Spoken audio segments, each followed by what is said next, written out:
Hi, this is Kevin Ashworth with Fighting Fear with Kevin Ashworth. I am a therapist, an anxiety expert, a parenting therapist.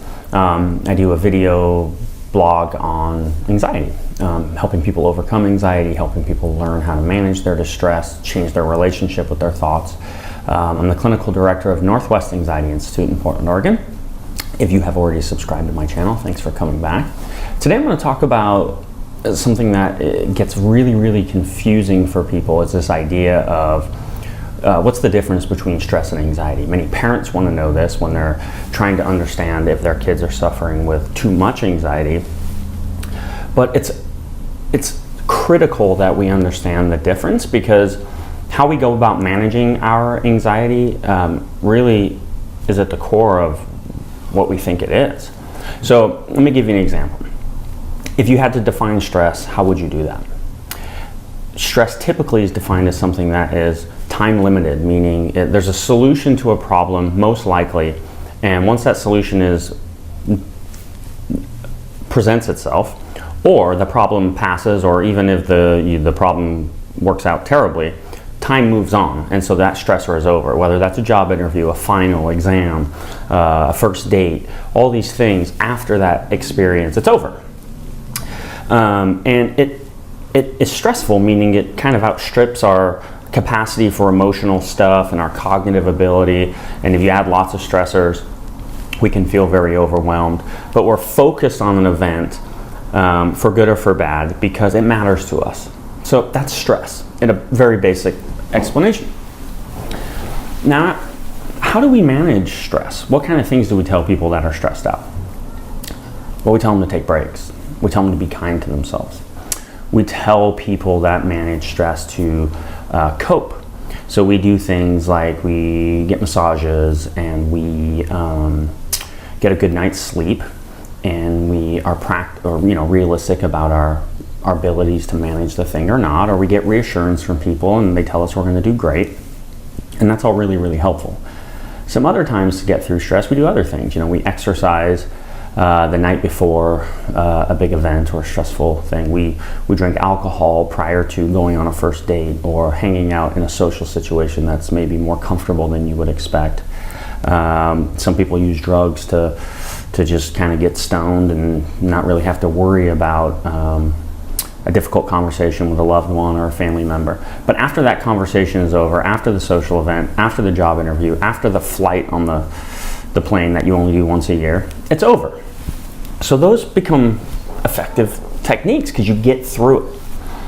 Anxiety, on the other hand, is different. Anxiety is a very normal response to things that we care about, and so we're activated physiologically and mentally to prepare for things that are important to us. Same things, a date, an exam or something like that. So some anxiety helps us kind of prepare. What people talk about, though, when they mean anxiety, is they mean anxiety disorders or pathological or problematic anxiety, right? So that is a little different. So anxiety is the perception of threat without actual danger. It's future-oriented. It really loads on not being able to tolerate certainty, not being able to tolerate distress, and it's a problem that can never be solved because it's in the future. And it hasn't quite happened yet, but we worry about it might. What if I screw up socially? And I think about that all the time. Not I'm screwing up socially right now. What if something terrible happens to my family? What if I'm never successful? What if I never graduate school? What if I don't get an A? What if I get divorced? What if I get sick? What if someone I love gets sick? What if I crash my car? What if I get germs? What if I'm contaminated? What if I have terrible thoughts that I can't manage?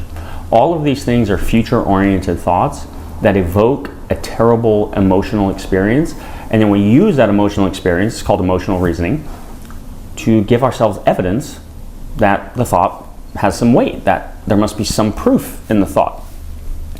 And so this is really distressing, and if you do this a lot, it impacts many parts of your life. You can't focus, you stay up all night, you're worrying, you do a lot of avoiding behaviors to manage your distress because you're anticipating where your worry comes from, so you're trying to steer clear of those external stimuli or even thoughts or experiences just to hope that you don't have to feel it. But that's not working. Because what you're doing actually over time, every time you avoid the perception of threat, every time you avoid the anticipation of something, your anxiety is managed very temporarily. And that is coping. But it's not effective because it's not an actual problem, you worry about it again and again and again. And this is why no amount of reassurance makes you feel any better. This is why when you avoid something based on an irrational thought, that just starts to generalize into bigger things. So if I don't stand in line because I don't want to look foolish ordering a cup of coffee, that starts to generalize in lots of things. Like I can't even pump my own gas and I can't get out of the car to run into the store for that. I mean, it just gets bigger and bigger and bigger, even in a world where we can automate most of our tasks. Because if coping was necessary, most of us would feel better. So the problem here is most people apply the coping strategies that can be pretty effective for stress because they're just getting us through it. They apply those as strategies or interventions for anxiety. Well, not unnecessarily, I mean with good intention. And therapists do this as well. Therapists give lists of coping skills because the understanding of how anxiety functions and the way that it's developed is not really understood or not come from, at least from a learning theory point of view. And so anxiety is not something we have to just constantly cope with. That because we know it's the intolerance of distress, the intolerance of uncertainty, that there's no certainty that we can get. And we search for it all day long and we can never find it, and that's just life. But if we build tolerance to that yucky feeling, we still feel anxious, but we start to feel comfortable with our discomfort. We start to feel confident that even though we feel anxious, we will be okay. Because the trick that anxiety plays is once you start feeling it and that sweat rolls down your back, or those butterflies start going in your stomach, or your fingers start getting numb, or your brain starts going into what if rumination mode, we think that that's it, shit, end of the world. And so we retract, we retreat, and we actually react as if it's the first time it's ever happened, even though it's so predictable. So think about today and tomorrow and even yesterday, all of the things that you've done, and if you responded to anxiety in a reactionary way, you likely did to something that was very predictable to you, something that has happened 100 times before, 1,000 times before. So what do? If the overarching goal is to build tolerance, you have to think of ways that you make decisions based on your fear. These are very subtle. This could be crossing your legs. This could be putting your hands in your pocket. This could be taking one street instead of another street. This could be using self-checkout instead of the actual checkout aisle at a grocery store. This could be using the actual aisle at the grocery store instead of self-checkout. It all depends on how your anxiety functions. If you're making a decision based on fear because of some belief, it doesn't matter what it is, as rational or irrational as it is, if you're making decisions based on fear, more than you're making decisions based on what you want, anxiety is winning. So it's really simple. Take stock in the behaviors you do and try and shift that pattern. So that's hard. Many of our anxiety behaviors, our avoidance behaviors, our safety behaviors, our coping skills have now become ingrained that they feel automatic and they feel like we can't really just shift them. And so sometimes we don't even know why we're doing it. We just know we do that because it somehow at some point helped. So you got to be aware of those, and then very incrementally we just start removing them. And people feel better. Because the trick that anxiety plays, it's very, very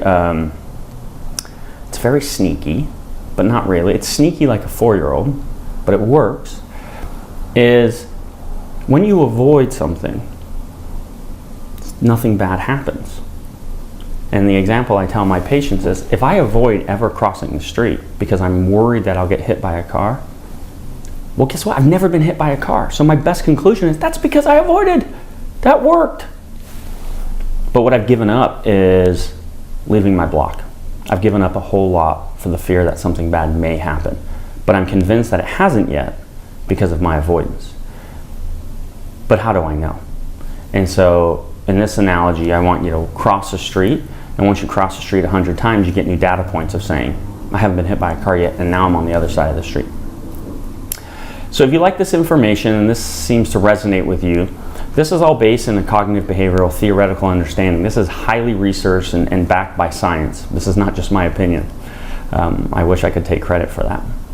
Subscribe to my channel if you haven't. I'm going to be putting videos up here about this, about parenting, parenting anxious kids, empathy, shame, just communicating this stuff. In the link below or up, or however I'll figure out how to do that, I'm going to put a link to some specific strategies of understanding anxiety. Specifically, there's going to be 5 steps to tolerate a panic attack, and then behaviors you can do to become more socially confident. So click on that link, put in your email, I'll send you the PDF of that, and like the video. I also have a Instagram, which is Preference Over Fear. Check it out and follow. Have a great day, guys. Do something every day that scares you. It doesn't matter what that is, as long as you know here that it was scary and you do it instead of listening to anxiety, you'll win.